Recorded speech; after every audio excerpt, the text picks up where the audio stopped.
Back in the book segment tonight, we continue with Gutfeld and McGuirk. So, Al Gore selling the loopy network he had to Al Jazeera, and you say? Right, which nobody watched. When I say, listen, Al Gore spent 8 years acting as a lookout for Bill Clinton. Bill Clinton got the girls and the glory, and he thought he was going to take over, and he didn't, so he's bitter. We all know that. We've seen that in his face. But this takes Al Gore's, it takes it to a new level. He's a selfish, greedy quisling is what he is here. Quisling. Yeah, that's what I say, a quisling, because Al Jazeera, we know what they did after 9/11. And for him Not after 9/11, still today. Still, right, exactly. They think Bin Laden's a great guy. He's the greatest guy. Our troops in Iraq, maybe as wrong as the war was, our guys were fighting there, and he's... Now, McGuirk, do you know where the word quisling came from? Yes, I do. As a matter of fact, I'm a historian, like a student of history like yourself. Norway, there was a guy named, I think, Victor Quisling. Right, and he helped the Nazis. See helped that? the Nazis, and they appointed him there. I get a gold star.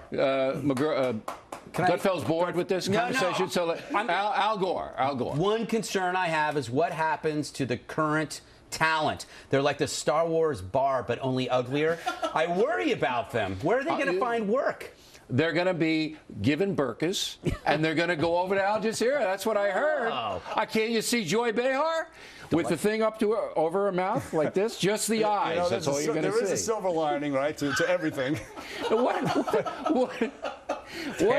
about Gore taking the oil money? Yes. Because Al Jazeera is all oil money. That's what funds The left can be greedy because their hearts are in the right place, even though their heads are up their butts. They can take whatever money they want. And he doesn't have to explain anything. And he tried to jam the deal in 2012, so he didn't have to pay the higher cap gains tax. The hypocrisy is stunning. Unbelievable. But again, sticking it to the troops and the families of the victims of 9/11, I think is just disgusting. And the AP covered it today and didn't even mention any of that. Didn't mention that he tried to, because the New York Times, to its credit, reported that he tried to get the deal done in 12. AP, nothing.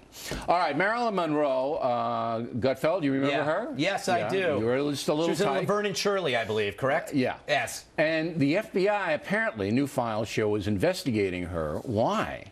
Well, I think that she thinks that communist ties were the things she bought Arthur Miller on his birthday. Okay. Because he was considered, a communist tie. It was a terrible show. She was married to Mr. Miller, the playwright. Yes, she was a leftist, some thought, perhaps, a communist. So the link might have been there. But now she's officially going to be a heroine because it's cool to be a commie in the 50s. You're the rebel, even though the ideology you ascribe to killed tens of millions of people. Okay, so you feel that the FBI investigating Marilyn Monroe for suspected communist ties, which was never proven, McGuirk, could actually help her image, because today, in 2013, if you're a communist in the entertainment world, that's a good thing. Well, she was ahead of her time. Sex, drugs, and Hollywood. She was already a half a commie. But listen, we know she was married 4 times. She was very promiscuous, so we know she liked to spread the wealth, right? So that's one indication. She was redistributing, is what you're trying to say. Yes, she was doing that. Redistributing. And she also made some underground movies like The Soviets Like It Hot, and let's see, Gentlemen Prefer Bolsheviks, I think, is one of them. How to Marry a Marxist, and the 7-Year Plan. That's a dead giveaway, Bill. You want to top that, Gutfeld? No. Okay. I don't think I can. And she's saying, Happy May Day, Mr. President. You don't know that, Bill, but again, I knew Quisling and I know this. I do. We have a lot on Marilyn, though, in killing Kennedy, and there's a lot of interesting stuff about her and the president, former president. Okay, guys, thanks very much. Good to see you. Happy New Year.